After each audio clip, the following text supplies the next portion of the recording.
Hello and welcome to this re-edit of a video I initially uploaded in 2018 titled What I Would Like to See in the Next Batman Movie. Now please remember that when I first produced this video it was before 2022's The Batman, which I thought was fantastic and I'm heavily anticipating the sequel. 4 years ago however, I was in a very different place with the franchise and had not been happy with any of the movies since the two Tim Burton films. So if I were to make a Batman movie myself, what would I like to see? One of the most essential ingredients in any Batman film is who is going to play Bruce Wayne in The Dark Knight, so let's get this one out of the way first. I did campaign strongly for who should play Batman, and I think an older actor with classically masculine traits would be perfect for the role. My preferred actor for the part has always been Jon Hamm. I have made a whole video outlining my reasons for this, so if you wish to watch that, then please click the link.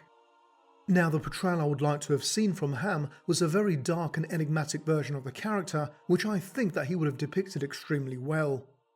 I would like to have seen him modelled on the Alex Ross Batman that would have brought a sense of realism and vulnerability to the character. Thankfully, Pattinson's version does actually have these qualities. Additionally, this vulnerability would be enhanced with my choice of Batsuit.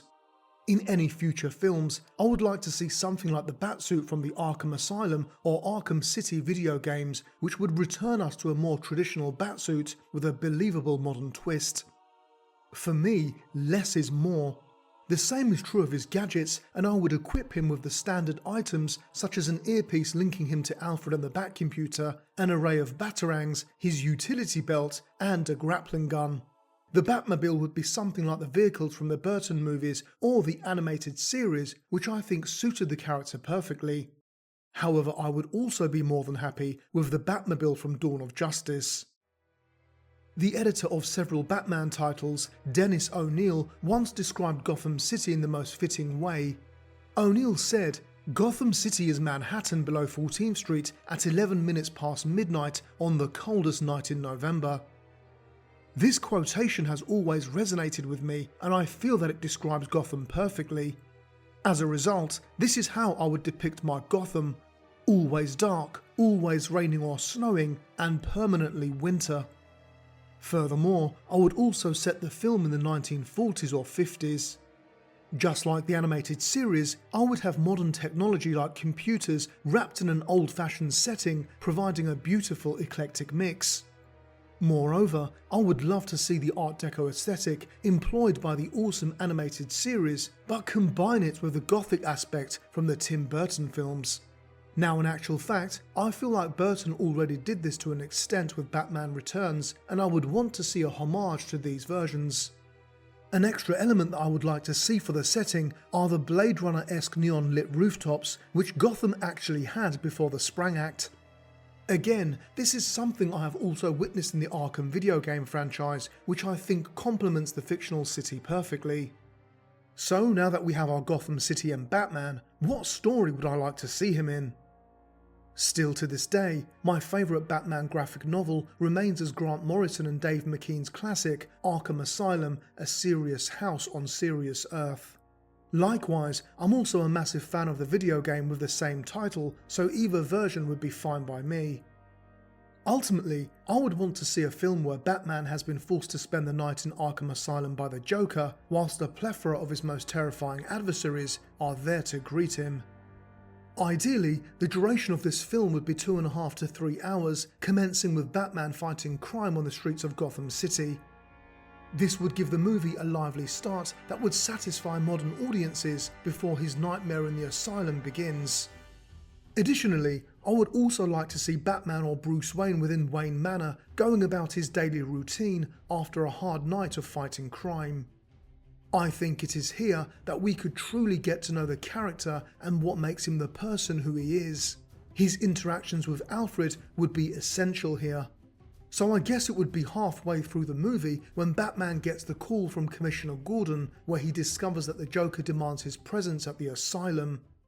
I feel that the visual style of any comic book movie is an essential part of the experience, yet this has not been embraced by many of the Hollywood film studios. Therefore, in my Batman movie, the visual style would need to be an integral part of the picture, giving it a comic book feel. Aside from the Burton Batman movies, the Sin City films presented a masterful visual style that enhanced the comic book experience for the viewer. As a result, I would like to see this monochromatic high contrast style applied to Batman, where one colour is selected and accentuated in each scene, loading the movie with visual motifs. I feel that Arkham City's marketing and concept art achieved this beautifully, and I would love to see this visual shaping in a future Batman movie. Furthermore, the low-key lighting would add to the film noir detective element, suggesting that doppelgangers or alter egos are everywhere, both within Batman and his enemies. This stylistic use of colour would symbolically reflect Batman as the Dark Knight as he battles his colourful and larger-than-life adversaries. In regards to Batman's allies, I would give him very few, as I would want to represent him as a solitary and lonesome character. Therefore, Jim Gordon would be present as his dispatcher character, setting Batman on his mission, whilst Alfred would serve as his mentor figure. It would be during these scenes with Alfred where we would truly delve into the Dark Knight's psyche. Aside from his computer link to Alfred, Batman would be alone, as I would want the audience to feel his isolation and vulnerability, particularly when he is in the asylum. In contrast, I would stockpile this movie with a vast array of lethal and disturbing adversaries in order to heighten the terror. This would enhance the severity of Batman's situation and isolation when in the asylum. I would fill Arkham with the inmates from Grant Morrison's original story, which include the Mad Hatter, Dr. Destiny, Clayface, Scarecrow, Two-Face, Killer Croc, and of course, the Joker. However, I would not stop there, as I would add adversaries that would also suit this film's style, such as Victor Zsasz, the Penguin, Harley Quinn, the Riddler, Calendar Man, and the Ventriloquist. Further to this, I would also depict them all as exaggerated monstrous versions of themselves as a homage to Dave McKean's art style in the original graphic novel. This depiction would symbolically and stylistically represent the monstrous other, giving the film a horror genre feel. For the tone and mood of the film, I would closely follow Grant Morrison's original story, which was described as a surrealist nightmare. This film would need to be as dark as possible, serving as a terrifying metaphor for the return of the repressed. Ultimately, the movie would be a visual representation for entering the mind of Batman. As a result, we would want to start at the top of the asylum as Batman enters the building, which would signify his metaphoric subconscious. As we simultaneously delve deeper into his mind and the depths of the building, the villains would become more monstrous and the horror would intensify. This film would need to feel claustrophobic, with never-ending corridors that seem to be closing in on us as we try to navigate through the labyrinth of Batman's mind. We would journey down these passages with trepidation at the thought of what might jump out at us from the alcoves and threshold spaces representing Batman's repressed fears. As we continue to descend into the basement, we would see the most monstrous villains of all, representing Batman's darkest thoughts and secrets. Finally, we would reach the very depths of Batman's mind as we are confronted with his greatest fear. He is just as insane as the villains he brings to justice. Just as the Joker suspects, the Dark Knight belongs in the asylum with his incarcerated foes. The music for this film would only need to complement and enhance the action, yet intensify the foreboding and horror. For me, there can only be one composer for the role, and that would be the legendary Danny Elfman, who was responsible for the music in the Burton Batman movies as well as the animated series. I feel that his brooding gothic style would be a perfect match for this film. Quite simply, the classification or rating for this film would need to be an 18 in the UK or an NC-17 in the States. This would be due to the hybrid genre of the film being a noir horror detective thriller. All of the aforementioned genres present disturbing themes and imagery, and I would certainly not hold back. I would want to see the holy trinity of psychological horror, graphic violence, and strong language in abundance here. This would certainly not be a Batman movie for kids or the squeamish. It would be a cinematic version of the comic Grant Morrison intended it to be. So who would I want to direct this film? After giving this some thought, I feel that there are a few directors that could bring my vision to life. Certainly directors from the past like Alfred Hitchcock or William Peter Blatty would work perfectly for this movie, as they were masters of psychological horror. If you do not know who Blatty is, he wrote The Exorcist and directed Exorcist 3, which I feel is a terrifying yet underrated horror movie. Now, the style of the psychological horror in films like Psycho or The Exorcist 3 would match the tone of this film perfectly.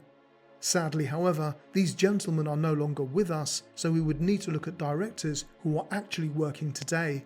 Therefore, I feel that another collaboration between Robert Rodriguez and Frank Miller would certainly bring the Sin City element that I desire. However, what about the psychological horror? Well, for this, I would want a director like Jonathan Demme, who directed The Silence of the Lambs. But who would be his modern day equivalent? An apt choice may be someone like David Fincher, the man responsible for modern classics like The Game and Seven, which is the style I would want. Additionally, Darren Aronofsky, who brought unexpected moments of horror in films like Requiem for a Dream and Black Swan, may also be perfect. So there you have it, this is the next Batman film that I would want to see. Now, I guess all the elements for this film already exist, and it just really needs someone or a collaboration of people to bring it all together. So Hollywood, if you are listening, then please make this happen. In all honesty though, I cannot see a project like this ever being produced. The massive production budgets of today in a money-driven industry mean that Hollywood caters for the masses, not niche audiences, but we can certainly dream. Despite this, I think Matt Reeves' The Batman is a massive step in the right direction, and I heavily anticipate further movies from him. So, what would you like to see in the next Batman movie? Are there any existing stories that you would like to be adapted for the big screen? Please express your thoughts in the comment section, but until next time, it's goodbye from me. Take care.